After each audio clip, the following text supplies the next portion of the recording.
practicing any of it. I think you will find more of the texts in the Chinese diaspora, in Taiwan, in Singapore, and places like that. You will find practicing Taoists who are following this alchemical process. You will find some of the texts still around. And in the West, there is a growing tradition of scholarship with a handful of scholars, really, who are really researching this very, very carefully, and they're translating a lot of the most important texts. So this is becoming more and more available now. Why do you think these traditions then have developed independently of each other? How come that humanity on different places on Earth seem to come to the same kind of mythological symbols and the same spiritual concepts and ideas? Do you have a theory or any kind of explanation, I guess, for that?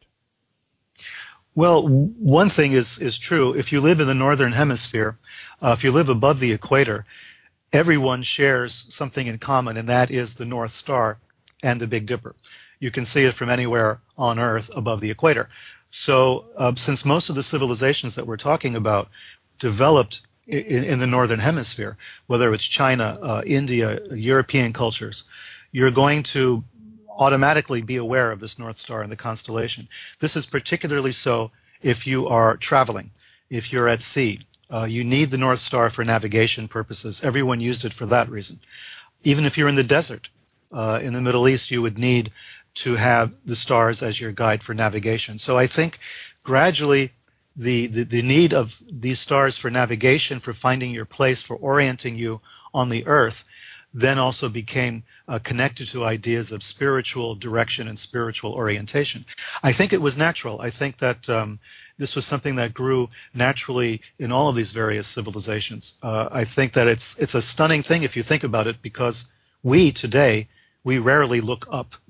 We don't look up at all. I mean, we are looking at our computer screens, or we're watching television, or we're looking on the streets of the cities where we live to make sure we're not being robbed or something. So we're not standing on a street corner and staring up. Even if we did, in a modern city, you couldn't see the stars because of all the light that's generated and pollution.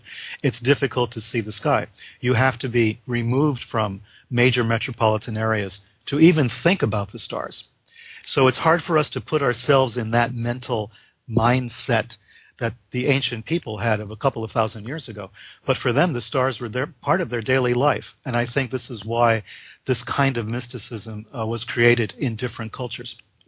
You're absolutely right. I mean, we're watching the stars on TV these days instead of the heavens. Yeah, but, right. You know, do you think that this as well, then, as you mentioned, alluded to a little bit earlier, that this is something on the way out in China? Their spiritual tradition is going out the door, so to speak, because of the fact that they're being so intensely industrialized and modernized. Well, yes, this is concerning me. I mean, they had this enormous break beginning with the revolution.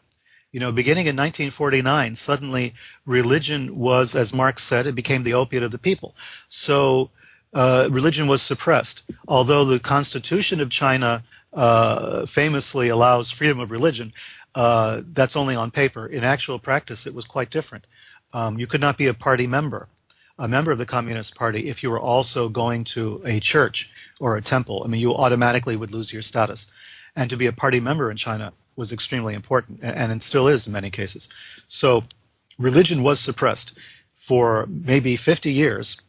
It was almost impossible to speak openly about religion. Look at the suppression of Falun Gong, for instance, in China. Yeah. A kind of, it would seem to be a harmless cult of people performing a kind of yoga and Tai Chi and meditation, but somehow this to the Chinese appeared to be a kind of movement that was politically dangerous.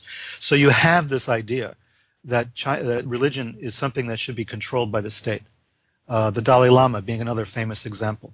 And when the Panchen Lama was identified some years ago, which is the second most powerful Lama in Tibet, the Chinese kidnapped him and named their own Panchen Lama. So they actually want to control the Tibetan Buddhist religious hierarchy. I mean, this is the concept you're dealing with in China. So religion is going to be problematic. It's going to remain problematic there for a while, which means that these practices will be conducted in secret in China if they even survive. they may survive only outside in places like Taiwan or Singapore or in Chinese communities around the world.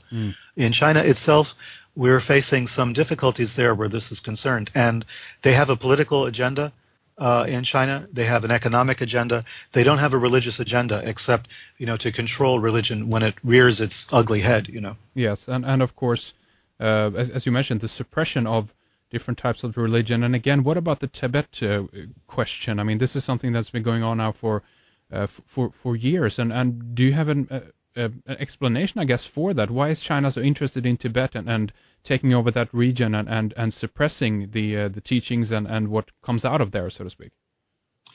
Well, the Tibetan government was an alien government. As far as China was concerned, Tibet was part of China historically. The Chinese party line, literally the party line, is that Tibet is Chinese territory. Naturally, if you ask the Tibetans, they don't know where that came from. At one point, there was an exchange of brides, where there was a Chinese princess who married a Tibetan king. I mean, there's some various strange old historical ideas making Tibet part of China. But the problem was, after the revolution took place in the 1950s, China was extremely nervous about its borders, especially with India. It was necessary for them, in their mind, to take over Tibet and to make it part of China and to eradicate the government that was there, because it was not a Chinese government. It was a religious theocracy, and religion was being banned. Maybe not literally, but figuratively was being banned. And of course, any alien government within Chinese borders would be suppressed. So it was just a combination of things. Plus, the Chinese were able to convince their own people that the Tibetans were basically savages who were committing human sacrifice and cannibalism. And they were able to do this because there is a tradition in Tibet of using body parts as religious implements. So, for instance, the skull could be used as a sacrificial or a ceremonial cup. Thigh bones could be transformed into trumpets, flutes, in order to summon spirits and to perform sacred music during rituals. So you'll find, skulls being made into drums. So all of this paraphernalia, of course, existed in Tibetan temples. So the Chinese government, the Chinese army, when they came in, used this as an example to prove to the Chinese that they had saved the Tibetan people from these vicious, man-eating, cannibalistic, human sacrifice offering lamas that were controlling the country. So there's a lot there, and I've spoken to many Chinese in China over the years who firmly believe that, number one, Tibet is part of China, there's no question, and that, number two, the Tibetan government, the lamas, the religious hierarchy, were savages and were suppressing their own people and economically suppressing them, and also in many other ways. I mean, there's all kinds of stories about sexual abuse and political, economic abuse, all sorts of things, all sorts of corruption. So these stories are long, they go on forever. And there is some, fire where all this smoke is concerned. There were things that were done. Tibet was not this glorious kingdom, it was not Shambhala, it was not a paradise on earth. It was a political system like any other, and it had corruption, and it had some strange practices that the outside world thought were just too bizarre to be allowed to survive.